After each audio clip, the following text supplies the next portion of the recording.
ఏపీలో diarrhoea danger bells మోగిస్తోంది. జగ్గయ్యపేటనైతే మంచాన పడేసింది. భారీ సంఖ్యలో బాధితులు ఆసుపత్రిలో చికిత్స పొందుతున్నారు.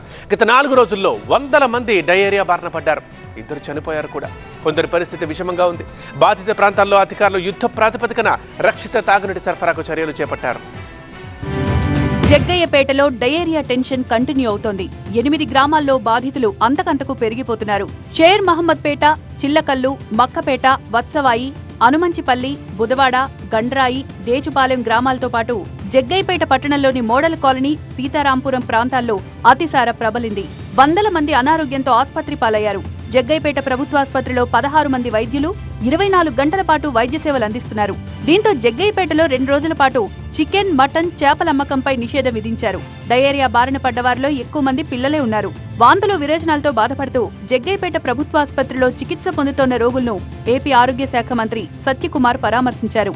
అధికారికంగా 58 కేసులు మాత్రమే నమోదైనట్టు మంత్రి చెప్తున్నారు. కాచి చల్లార్చిన నీటిని మాత్రమే తాగాలని ప్రజలకు సత్యకుమార్ సూచించారు. జగ్గయ్యపేటను వణికిస్తోన్న డయేరియాపై మంత్రి సత్యకుమార్ సమీక్ష నిర్వహించారు. పరిస్థితి చేయి దాటకుండా ముందస్తు జాగ్రత్త చర్యలపై ఫోకస్ పెట్టాలని అధికారులకు సూచించారు. వాటర్ శాంపిల్స్ ను ఎప్పటికప్పుడు టెస్ట్ చేయాలని ఆదేశించారు. బాధితులకు వైద్య సేవలు 24 గంటలు అందుబాటులో ఉండేలా చర్యలు తీసుకోవాలన్నారు. కలుషిత నీటి కారణంగానే డయేరియా ప్రబలుతోందన్నారు మంత్రి సత్యకుమార్. జగ్గయ్యపేటకు సంబంధించి ఎస్ఎంపేట, మక్కపేట గ్రామాల్లో కలుషిత నీరు కారణంగా తెలుస్తా ఉంది. గ్రామాల్లో అనేక సంవత్సరాలుగా నిర్వహణ లేకపోవడం, డిస్ట్రిబ్యూటరీ ఛానల్స్ని శుభ్రపరచకపోవడం, వాటి పైగా ఈ డ్రైనేజ్ కాలువల పైననో కాలువల పక్కనో వేయడం వల్ల ఆ డ్రైనేజ్ వాటర్ కూడా కలవడం ఒక కారణంగా కనిపిస్తుంటే డయేరియా బాధితుల కోసం జగ్గయ్యపేట ప్రభుత్వాసుపత్రిలో 40 బెడ్లను ఏర్పాటు చేశారు. ఇక ప్రైవేట్ హాస్పిటల్స్ బాధితులతో కిక్కిరుస్తున్నాయి.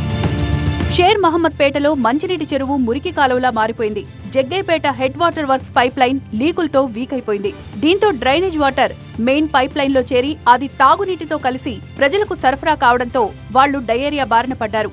బాధిత ప్రాంతాల్లో రక్షిత మంచినీరు అందించేలా యుద్ధ ప్రాతిపదికన చర్యలు చేపట్టారు అధికారులు.